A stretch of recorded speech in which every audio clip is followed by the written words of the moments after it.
Hello everyone, this is Reed from Stronghold Gaming bringing you a comprehensive quick start guide for Fallout 3. Regardless of whether you are new to Fallout 3 or just want to pick it up again to re-experience the wasteland, you've come to the right place.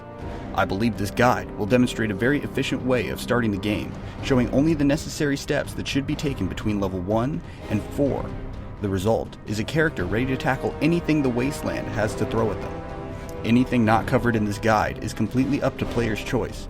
After all, Fallout 3 is a game that relies heavily on choice, so feel free to experiment and get the playthrough you really want. So let's get started with setting your beginning special stats. The only requirement here is to set your intelligence to 9. This is crucial as it will be needed later in the game. Also be sure to grab the medicine bobblehead located on the corner of your father's desk just before you take the GOAT exam. This is a missable bobblehead. You only have one other chance to get it, so you might as well just grab it. You can play the rest of the prologue however you wish, because just before you venture out into the wasteland, you are prompted with a screen that allows you to edit all your stat choices. Many veteran players have made note to create a save just before exiting. This allows you to skip the prologue entirely every time.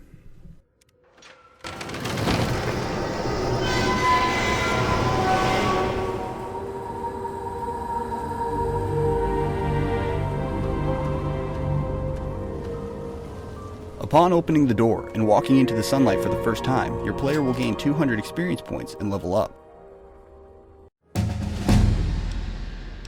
If we look southeast from our current location, Megaton is clearly visible. We will be making several stops there, so make note of it.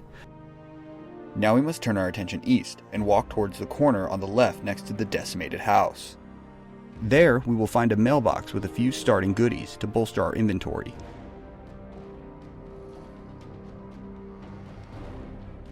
We can do the same with our wallet by following the road to the east and taking a left.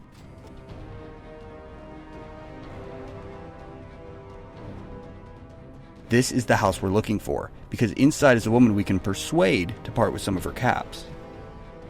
If you don't have a high enough speech skill for this, I do believe there are other methods of dealing with her that should net the same results.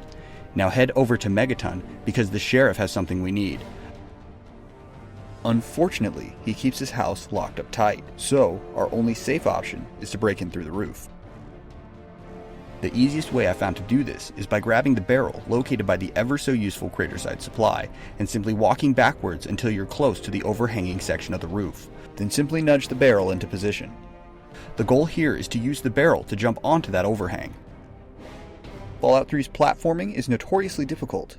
It might take a few tries. Just save before you jump over the fence would be my recommendation. Either way, once you get up here, make your way to the corrugated metal hatch located to the left of the stairs. Make sure you're hidden from view before entering. Once inside, head straight for the door on the left, and located right on the desk when you enter is the strength bobblehead.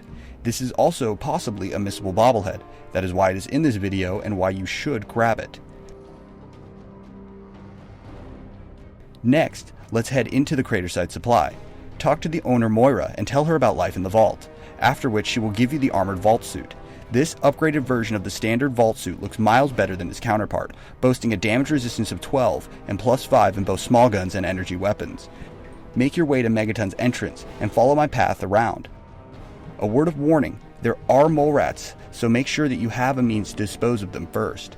What you're looking for is a rock in the middle of 3 dead trees. Search this rock and discover some more useful items that will help you in your future wasteland adventures, chief of which would be the sniper rifle, which can be very useful early in the game. Our next task is quite big. We're going to Rivet City, which is located down here. Start by traveling east from Megaton until you reach the Duper Mart. From here we are going to continue east and jump into the river, which we can follow all the way down to Rivet City in the easiest possible way. The only danger is at the beginning of the river, where you will get shot by raiders and super mutants. The best way I found to deal with this is to simply dive under the water to avoid their bullets and any serious damage. There is no need to fear from radiation on this path, because the amount you will receive is harmless. Plus, after reaching Rivet City, I'll show you how to stock up on some free RadAway. Once you hit land, immediately follow the road, but try to avoid the super mutant den to the north. I recommend crouching to sneak by, as you can do it without getting shot, which is always a plus.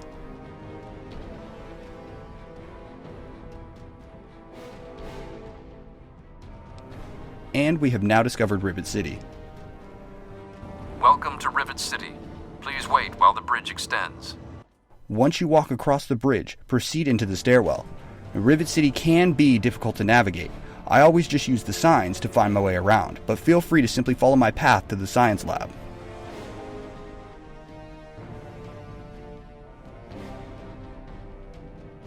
Now, make your way down to the bottom floor, and to the left of some lockers on a table is the intelligence bobblehead. It is crucial that you pick this up, because it will raise your intelligence to the maximum of 10, which is needed to obtain a particular perk I will go over later. It is worth noting that in this room you can find Dr. Lee, who is a major storyline character. If you want to skip the Galaxy News radio quest, all you need to do is talk to her and it will start the next big story mission.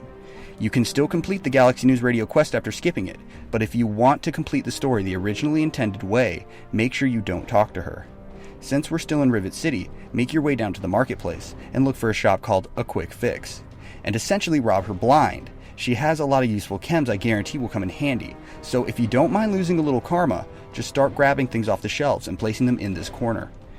Do make sure to grab 2 mentats for later as well. And this is the result.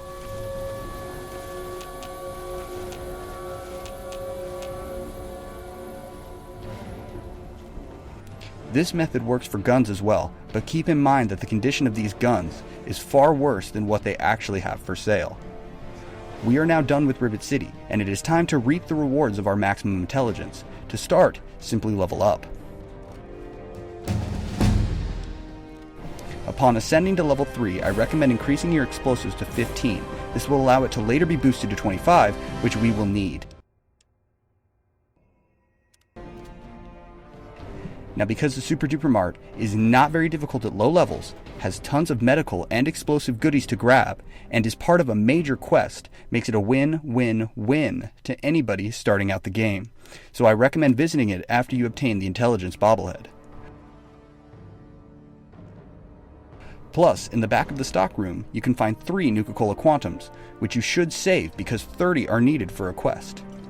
Nuka-Cola only just developed the Quantum before the bombs fell, so these are rare samples sent to select grocery stores and vendors before they were mass distributed. Little Fallout backstory there for you.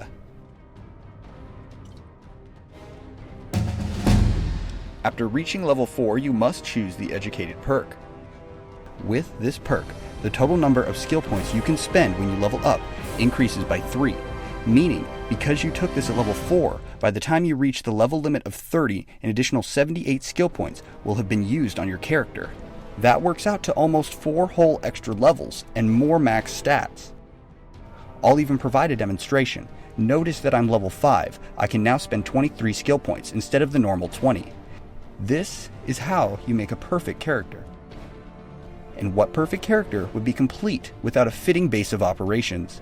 The power of the Atom Quest is based around messing with the Megaton bomb, and all it requires is an explosive skill of 25. The quest can go one of 2 ways. If you want to live in Tenpenny Tower, talk to a man named Mr. Burke in Moriarty's saloon. My. Just when I had all but given up hope. You can gain an extra 500 caps if you pass a speech success. This also works for the sheriff for future Megaton residents. The next step is to simply boost our explosive skill from 15 to 25. Just pop 2 of the mentats from Rivet City, and you will have exactly enough skill to work on the bomb. Here's where you make your choice. You do need the detonator from Mr. Burke, but I find Megaton to have a lot of resources. So after you defuse the bomb, find Sheriff Sims and get your key. Congratulations, you are now an Apocalypse homeowner.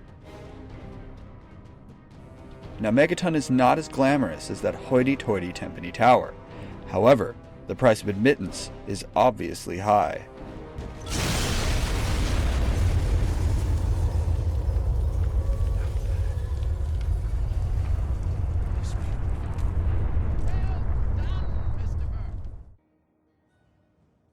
Well, that is that. I hope this guide has been helpful. I want to say that this is just how I personally start the game, so as I said before, feel free to experiment, and if you have any interesting tips you do when starting the game, I encourage you to post them in the comments, as well as any feedback you might have. I hope you have enjoyed watching this guide, and I would like to thank you on behalf of Stronghold Gaming. See you next time.